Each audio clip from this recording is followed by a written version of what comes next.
You ever heard the name Jeniffer Schuett? Yes. Did you ever have occasion to come in contact with her?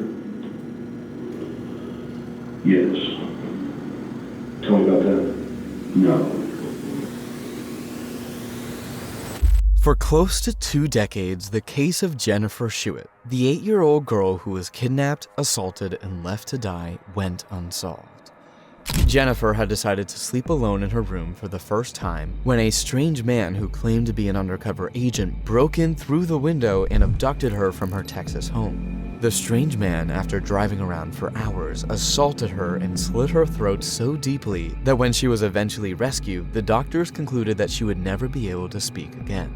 Even though Jeniffer was unable to speak, she worked with the sketch artist to give a near-perfect description of the man. She wrote down his first name and even identified his brand of cigarettes.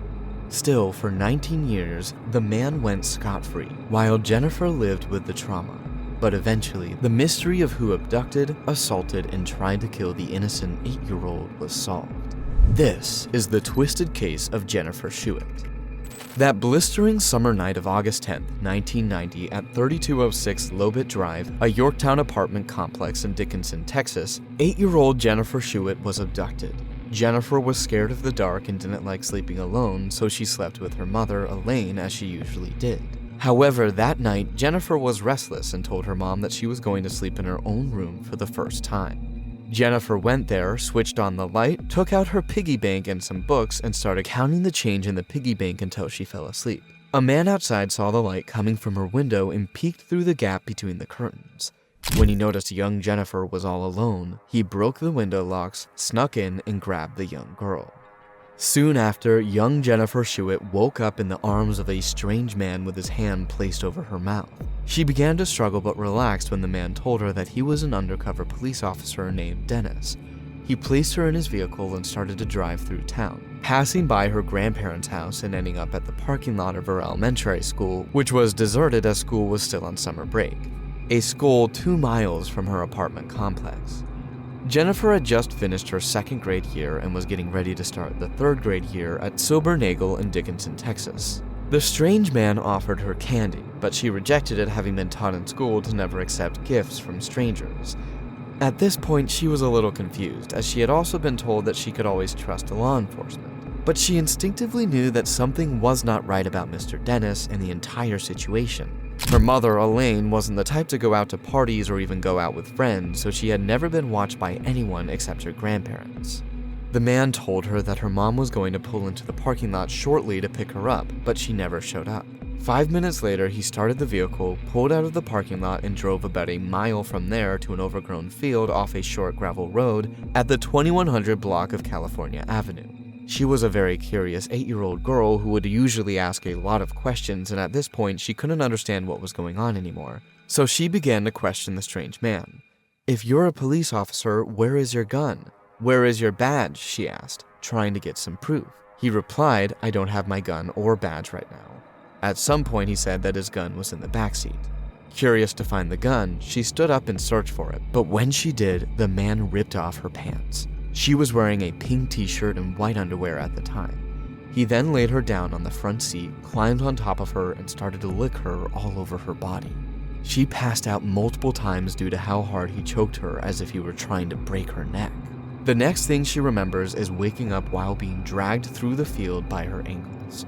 According to her, she could feel sticks and thorns poking her in the back, but just stayed silent and played dead at one point. Unknown to her, one of those times she had blacked out, he had slashed her throat deeply from ear to ear. He then laid her in a fire ant pile to die, and soon after, he left the scene. The next morning, Elaine couldn't find Jeniffer anywhere. Jeniffer, there was no sign of her, she was just gone. The window to her bedroom, which led out to the parking lot, was open, and the light was on. At first, she thought that after waking up, Jeniffer may have left her residence to visit friends in her apartment complex. It then dawned on her that someone had taken her from her bed while she was sleeping. Elaine immediately called the police and reported the missing child, but even with the police involved, no one could find her.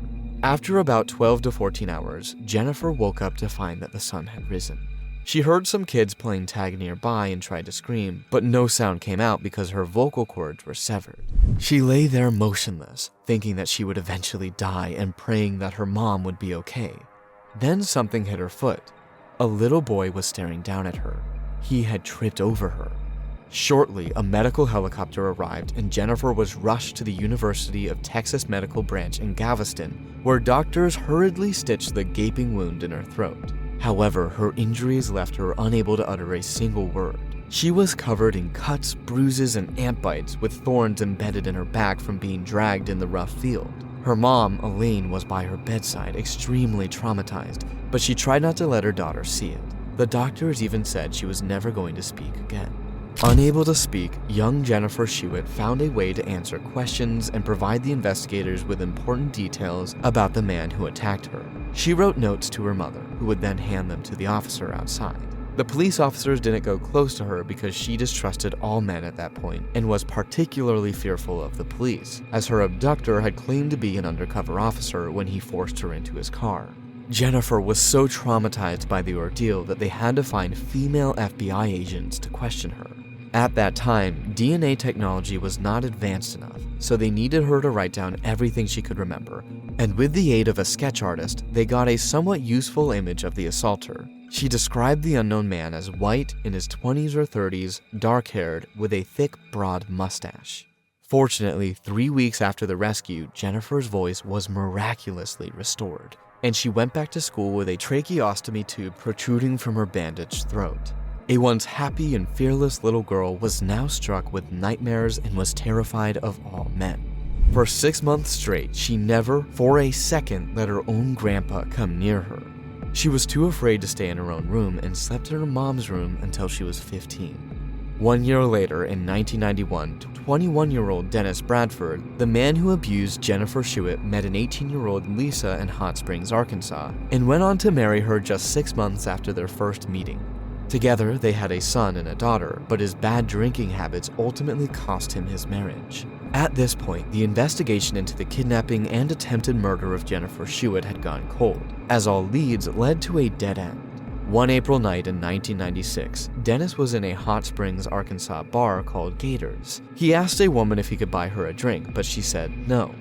Dennis went back a little later and asked the woman to play pool with him. She once again turned down his offer. After some time had passed, he asked the woman again to play pool, and this time she said yes. During the game, Dennis bought her a few drinks. After the last call, Dennis offered the woman a ride, and she went with him. He took her the long way as there was a song he wanted her to hear. Dennis then turned onto a back road, stopped the car, and attacked her, choking and punching her. As he dragged her from the car, she lost consciousness. When she woke up, she was naked, her clothes scattered in a field. Dennis told her not to move while he ran to his car and returned with a knife. With the knife to the woman's throat, he raped her. Following this incident, Dennis was charged with attempted first-degree murder. Prosecutors reduced the charge before the trial to 1 count of kidnapping and 1 count of rape. As to the kidnapping charge, Court of Appeals Judge Sam Bird wrote in an unpublished opinion dated December 3, 1997, the defendant alleged that the state had not proven its case because the restraint on the victim's liberty was no more than was necessary to commit the offense of rape. A jury deadlocked on the rape charge but convicted Dennis of kidnapping. He was sentenced to 12 years in prison in order to provide a DNA sample which was placed into the CODIS system. Dennis Bradford entered the Arkansas Corrections Department's custody on March 6, 1997, served less than 3 years in prison, and was released on parole on February 4, 2000, after which he moved to North Little Rock. But his criminal streak was not over. On November 8, 2001, North Little Rock police arrested Dennis and charged him with driving while intoxicated less than a half-mile from his house on Okmulgee Court. 3 years later, in 2004, in Pulaski County, Dennis married Elizabeth Weber and settled in North Little Rock. Following his marriage to Weber, Dennis managed to stay out of trouble for a few years. Meanwhile, Jeniffer Schuett eventually started living a normal life, shopping with friends, going to parties, and having boyfriends. At age 23, Jeniffer met and fell in love with her boyfriend, Jonathan, whom she met through a mutual friend. The relationship eventually progressed to marriage. Jonathan was there to comfort her when, in 2007, at the age of 25, she was diagnosed with hydrosalpinx, a condition where the fallopian tubes are blocked and filled with fluid. Her doctor told her that her childhood assault had caused severe internal damage and that she would never get pregnant naturally, as the blocked tubes caused infertility. According to reproductive endocrinologist Dr. Craig Witt with the Houston Fertility Institute, both of her tubes were damaged, likely from a previous infection, and both of them were damaged so badly that surgery wouldn't allow for them to be fixed in order for her to become pregnant. More than a decade after the life-changing experience, Jeniffer was never really free from its scars. Even though Jeniffer's case was pursued vigorously all through these years with few leads, little progress was made. Jeniffer, however, remained in contact with the investigators as she wanted the case solved. In March 2008, Houston FBI Special Agent Richard Renison and Dickinson Police Detective Tim Cromie were discussing the case. Having looked through the available evidence collected that day, they concluded that there was enough evidence, so they decided to work on the case together. Renison then asked for help from their Child Abduction Rapid Deployment Team, CARD. The Galveston County Sheriff's Office had kept the evidence in the case, including what investigators believed was a piece of the suspect's clothing discovered about 3.5 blocks from the empty lot where Schuett was found. Dickinson Police and FBI resubmitted this evidence for additional processing using newer advancements in technology that did not exist 18 years prior. DNA forensic investigation was at an early stage of development in the 1900s and early 2000s. Unlike today, they needed a large quantity of blood or semen. At this time, all that was required was a drop of body fluid. The analysis of bodily fluids such as blood and sweat and the DNA evidence were sent to FBI headquarters in Quantico, Virginia. According to Renison, Jeniffer's case was the most interesting of all the cases submitted for that year. But what made her case stand out among all the others? It was because Schuett survived and continued to work with the police. Unlike other cases where the victims were dead, Jeniffer was still alive. Another interesting thing about the case was that Jeniffer remembered about 95% of what happened that night. From when she was taken out the window and the route they drove for about 3.5 miles. The DNA test had a match in the CODIS system, and it was traced to Dennis Earl Bradford, who was at this time a 40-year-old welder from North Little Rock, Arkansas. Interestingly, the photo on his ID from 19 years ago resembled the sketch made from Jeniffer's description. The DNA matched a sample taken from Bradford after his arrest and conviction on a kidnapping charge in 1996 in Hot Springs, Arkansas. But 11 days before the FBI and Dickinson police would first hear his name, Bradford and a 19-year-old woman were found alone in a car on a dead-end street called Calm Lane by a Pulaski County Sheriff's deputy, an area that was known for prostitution. Dennis told Deputy Jeremy Fairchild that he picked up the woman at a gas station and agreed to pay $20 for oral sex. The sheriff's office charged him with patronizing a prostitute. On October 3, 2009, at about 6:50 a.m., Dennis Earl Bradford was finally arrested in North Little Rock, Arkansas, where he had lived for the past 7 years. He was on his way to work and his wife was in the car with him. At the time he assaulted Jeniffer, which was 18 years ago, Bradford, originally from Dickinson, lived about 2 miles from the apartment where the victim was kidnapped, according to the arrest affidavit in the case. When presented with the evidence, Dennis Bradford confessed to kidnapping, raping, and trying to kill Jeniffer in 1990. He was surprised Jeniffer was still alive, and with a voice cracking with emotion, he stated, "There is not a day that goes by, not a single day, that I don't see that baby." He summarized the offense. "I pulled that little girl from her window. She was freaking out. She was crying for her mother. I told her everything would be all right. I took that little girl out and raped her, and I cut her throat." I pulled the little girl out of that window, and I put her in my car, and she was freaking out, and I told her, "Please, just don't worry, it'll be all right." I told the little girl that I was a police officer. I pulled off on this little road, and the little girl, she was so scared, I just lost her. I was like a savage animal. Can't force myself to say it. I don't know why. I don't know why. After his arrest, Jeniffer, with tears in her eyes, said, "I hope that my case will serve as a reminder for all victims of violent crime to never give up hope in seeking justice, no matter how long it might take." She told reporters that she never for a second doubted that her attacker would face the law for his crime. FBI Special Agent Richard Renison said her throat wound was no small slash. How she survived was unbelievable, looking at the pictures from the hospital. The wound was deep and all the way across. It just wasn't her time. Bradford's neighbors in Indian Hills, however, expressed disbelief over the accusations leveled against him, insisting that such behavior seemed entirely out of character. Bill Muassam, who resided in the neighborhood for nearly 6 years, attested to the sentiment, remarking that when considering the allegations as a whole, they simply did not align with the person who lived across the street. Muassam recalled Bradford as an amiable and helpful member of the community, recounting instances where Bradford assisted him during his move-in process by lending a hand with the heavy lifting, much like other neighbors in the area. Dennis Bradford was detained in the Galveston County Jail, where he underwent physical and mental evaluation while awaiting trial. He waived his right to counsel and chose not to put up a fight in court by waiving extradition to Texas, which made it easier for authorities to transfer him from Arkansas to Galveston County. He was also placed on suicide watch since he had previously attempted suicide while in jail. Bradford stood accused of attempted capital murder, which carried severe consequences, potentially resulting in a life sentence upon conviction. After waiving his right to counsel, it remains uncertain whether Bradford eventually went ahead and engaged a legal representative. A $1 million bail bond was placed on him while he was held in solitary confinement for a year. But about 1 a.m. one Monday morning, despite being on suicide watch, a jail deputy and nurse found Bradford hanging in his cell by a noose made from a bed cover. The deputy and nurse attempted to revive him, and he was immediately taken to the University of Texas Medical Branch in Galveston, where he was pronounced dead upon arrival. The sheriff's office investigated the death, but all the evidence gathered only showed that it was a suicide.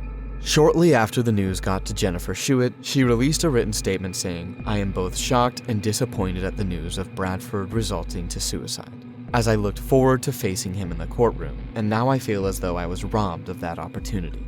I can say that I feel very blessed and grateful that I was able to find out who attacked me all of those years ago, and that he was arrested last year and taken off the streets so that he could not harm anyone else." Throughout the almost 2-decade-long journey, she had 2 main goals, which she pursued diligently. One was to find the man who kidnapped, sexually assaulted, and attempted to murder her 19 years ago so that he could not hurt anyone else. The other was to use her voice in telling her story to as many people as she possibly could over the years in hopes that she may encourage other victims of violent crimes to stand up and speak out against criminals.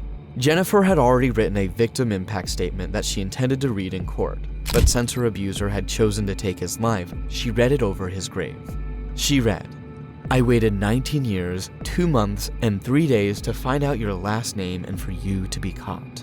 I knew your first name was Dennis because you told me before you raped me and attempted to murder me on August 10th, 1990. When you cut my throat from ear to ear, you assumed that I'd die, or if I didn't, I wouldn't be able to talk. Well, you chose the wrong little 45-pound, 8-year-old girl to try and murder because, for 19 years, I've thought of you every single day and helped in searching for you. Every year that's passed has given me more strength and drive for when I finally will be face to face with you as I am today.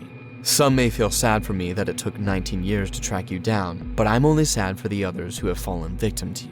Wondering how you could bear to commit such a horrendous act on such an innocent and frail little girl as I was back on August 10th, 1990, and knowing others could be harmed by you is what has been bothering me the most all these years. I didn't know who you were or where you were, but in my heart I knew you were out there alive, either in prison or living a lie, and now I know, listening to my heart all of these years and never giving up on finding you, I was right. All of this time you were living a lie, keeping your secret of who you really are to yourself. Every year I spent trying to find you and bring you to justice, you spent thinking that you got away with what you did to me. You thought you got away with creaking into the window of an apartment lived in by a single mother and daughter, and then kidnapping, raping, and almost succeeded at murdering me, just an innocent little girl, peacefully sleeping in the middle of the night. On the first night of my life, I had gone to sleep in my own bed when I couldn't fight to get away from you. What a cowardly way to commit a crime. I hope you had sleepless nights filled with nightmares and spent every day looking over your shoulders all of these years. Jeniffer wanted to show him that he didn't win and that she was a strong survivor. She demonstrated her incredible strength and showed victims that no matter what obstacles they came across or how long they had to wait, as long as they were strong and determined, they could get the justice they wanted. Jeniffer believes that she miraculously got her voice back so she could tell her story. She continues using her story to help other survivors, traveling around the country to share her experience. The assault on her affected her in more than one way. She was infertile because of the attack, but a Texas doctor donated his services for her in vitro treatment twice. She has been married to her longtime boyfriend, Jonathan Martinez, since May 2014. They have 2 children and live in League City, Texas. Thank you for sticking with us to the end of the story. Let us know what you think about the story of Jeniffer Schuett. And if you have suggestions for cases you would love us to feature, we'd love to hear them. Don't forget to like and subscribe to the channel for more. We look forward to seeing you in the next video.